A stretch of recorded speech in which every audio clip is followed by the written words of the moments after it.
যখন দেখবেন আপনার চারপাশে শত্রু বেড়ে গেছে, তখন ভাববেন আপনি সফল মানুষ। কারণ সফল মানুষকে সকলেই হিংসা করে, আর হিংসা থেকেই শত্রুতা বেড়ে যায়। হ্যালো এভরিওয়ান, আসসালামু আলাইকুম। Welcome back to my channel সুরভি জল্ট। কাছে দূরে, দেশ এবং দেশের বাইরে যে যেখান থেকে আমার আজকের ভিডিওটি দেখছেন, আশা করি সকলেই সুস্থ আছেন, ভালো আছেন। আলহামদুলিল্লাহ, আমি আল্লাহর অশেষ রহমতে বেশ ভালো আছি। আমার গ্রামের বাসা থেকে বাবা আমার জন্য আম পাঠিয়েছে, আর সেটা একটু আমি আনবক্সিং করে নিচ্ছিলাম আর আমি বের করছিলাম। তার সাথে সাথে দেখেন আমার সোনামণিরাও সেটা বের করছে, আমার ছেলে এবং মেয়ে। তো ওরাও আমার সাথে কাজ করছিল। তো সব আমগুলো আমি কিভাবে প্রসেসিং করছি, কোথায় রাখছি, তাহলে বেশ কিছুদিন খুব সুন্দর থাকবে, আমগুলো নষ্ট হয়ে যাবে না। তো এভাবে পার্সেলটা আসার পরে আমি সবগুলো আমকে দেখে নিচ্ছি কি কি টাইপের আম আছে বা কি কি আম আছে। এখানে আম ছিল আমরুপালি, ফজলি আর ন্যাংরা। তো এই 3 প্রকারের আম, যেগুলো মনে হয়েছে একটু পাকা বেশি, তো ওই আমগুলোকে আমি কিছু খাবার জন্য বাইরে রেখেছি, আর যাকে যেগুলো দেওয়ার আশেপাশে দিয়েছি। আর যেগুলো একদমই পাকা কিন্তু আজকে খাবো না, সেগুলো সাথে সাথেই নর্মাল ফ্রিজে রেখে দিয়েছি। আর যেগুলো একদম কাঁচা আম, সেগুলো একটা বাতাসযুক্ত জায়গায় রেখে দিয়েছি। তো আমি যেই রুমে রেখেছি, রুমের বেলকনিটা আমি সারাদিন খুলে রাখি আর রাত্রে ফ্যান দিয়ে রাখি। তাহলে যদি বাতাস হয়, আমগুলো ঘেমে গরমে পচে যাবে না, খুব সুন্দর থাকবে।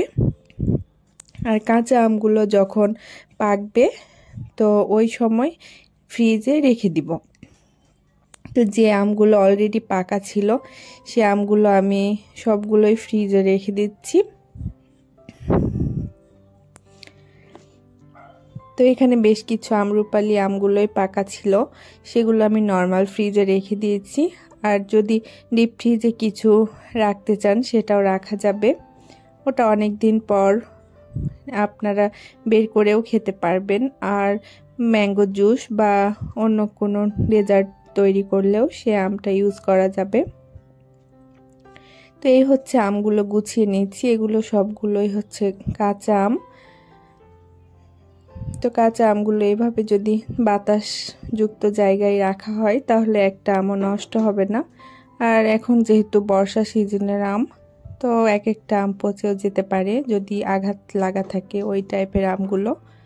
তো যাই হোক, আমরুপালি আম কারা খেয়েছেন অবশ্যই কমেন্ট করে জানাবেন। এই আমটা তো অনেক বেশি টেস্টি।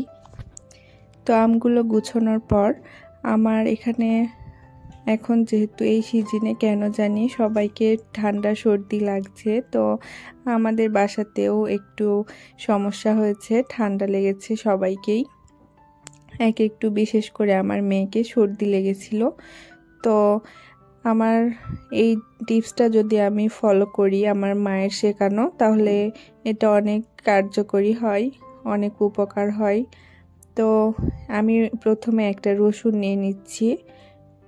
রসুনটাকে আমি ভালো করে ছিলে নিচ্ছি চোকাটা। তো চোকাটা ছিলে আমি কুচি কুচি করে কেটে নেব। তো এতক্ষণ পর্যন্ত যারা আমার ভিডিওটি দেখছেন, আমার ভিডিওর সাথে আছেন, তাদেরকে বলবো অবশ্যই আমার ভিডিওতে ছোট্ট একটা লাইক দিয়ে ভিডিওটি কন্টিনিউ করবেন। আর ভিডিওর কোনো অংশ যদি আপনাদের একটু হলেও ভালো লেগে থাকে, তাহলে আমার চ্যানেলটি সাবস্ক্রাইব করে আমার সাথেই থেকে যেতে পারেন। আর অলরেডি কাজগুলো যারা করে নিয়েছেন, তাদেরকে অসংখ্য ধন্যবাদ।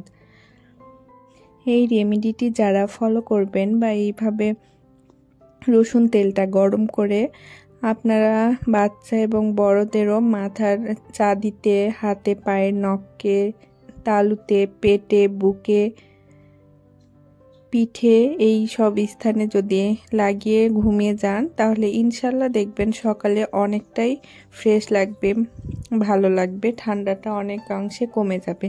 আর যে কোনো ঠান্ডা সর্দি লাগার জন্য আপনারা যদি গরম পানি ইউজ করেন, তাহলে তো কোনো কথাই নাই।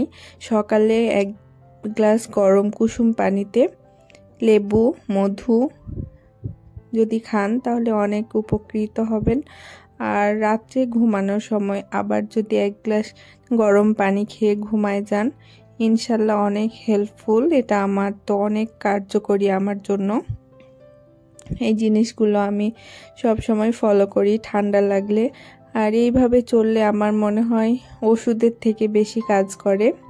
আর কার কী রকম হয় জানি না। তো রসুনগুলো আমার পরিষ্কার করা হয়ে গেছে, এইবার একদম কুচি কুচি করে কেটে নেব।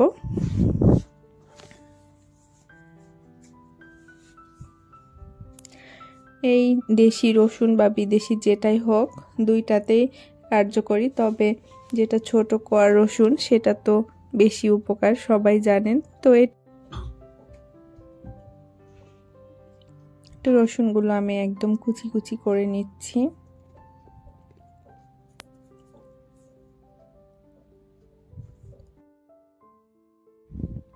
এইভাবে তেল গরম করে যদি যে কোনো কৌটা বা কোনো পটে রেখে দিয়ে আমরা মাঝে মধ্যে একটু গরম করে ইউজ করি, সেটাও হবে। একদম গরম তেল তো ইউজ করা যাবে না, তো হালকা একটু কুসুম করে যদি আমরা ইউজ করি এটা অনেক হেল্পফুল।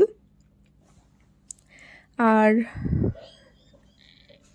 এভাবে যদি সব সময় তো আসলে রেডি করা হয় না, তো একটু যদি বেশি করে তৈরি করে নেওয়া যায় তাহলে তো খুব ভালো হয়, এটা নষ্ট হবে না। তো সবগুলো রসুন আমি কুচি করে নিচ্ছি। কুচি করে নিয়ে একটা বাটিতে উঠিয়ে নিচ্ছি।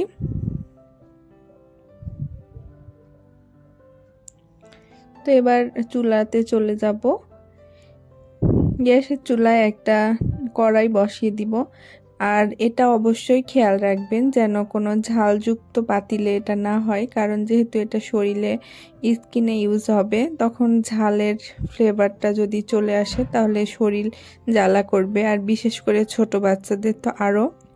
তো এটা আমার নতুন কড়াই একদমই।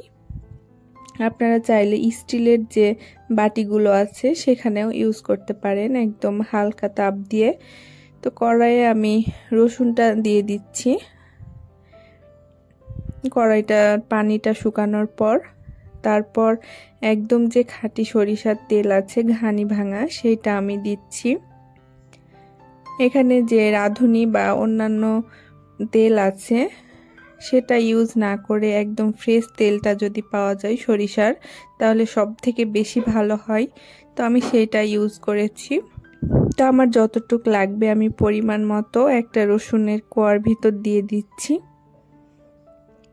একদম লো ফ্লেমে রেখে এটাকে ভেজে নিব একদম ব্রাউন কালার হওয়া পর্যন্ত। তো মাঝে মধ্যে নেড়ে দিচ্ছি যেন নিচ থেকে পোড়া লেগে না যায়। তো রসুনটা এইভাবে আমি আস্তে আস্তে ভেজে নেব। আর চাইলে যে রসুনের ভাজার পর রসুনটা থেকে যাবে সেইটা আপনারা খাবার যে কোনো কিছু ফোড়ন দেওয়ার কাজেও ইউজ করে নিতে পারেন, না ফেললেও হবে, কারণ রসুন খাওয়া তো অনেক উপকার। গরুর মাংসে বা যে কোনো সবজিতেও গোটা রসুন বা রসুনের পরিমাণ বেশি দিলে ওইটা ঠান্ডার জন্য অনেক কার্যকরী।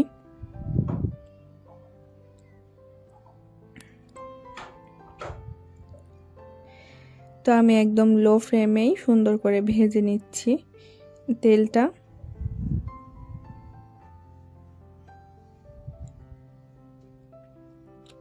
আর এইটা তৈরি হওয়ার পর সাথে সাথে স্কিনে ইউজ করা যাবে না, কারণ এটা তো অনেক গরম। যখন একদম হালকা হালকা কুসুম কুসুম গরম থাকবে সে অবস্থাতে এটা ইউজ করতে হবে।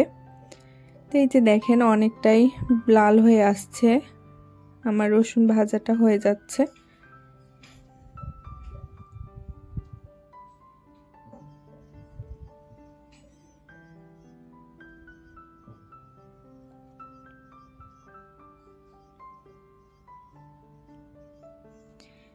তো ভাজা মোটামুটি হয়ে গেছে।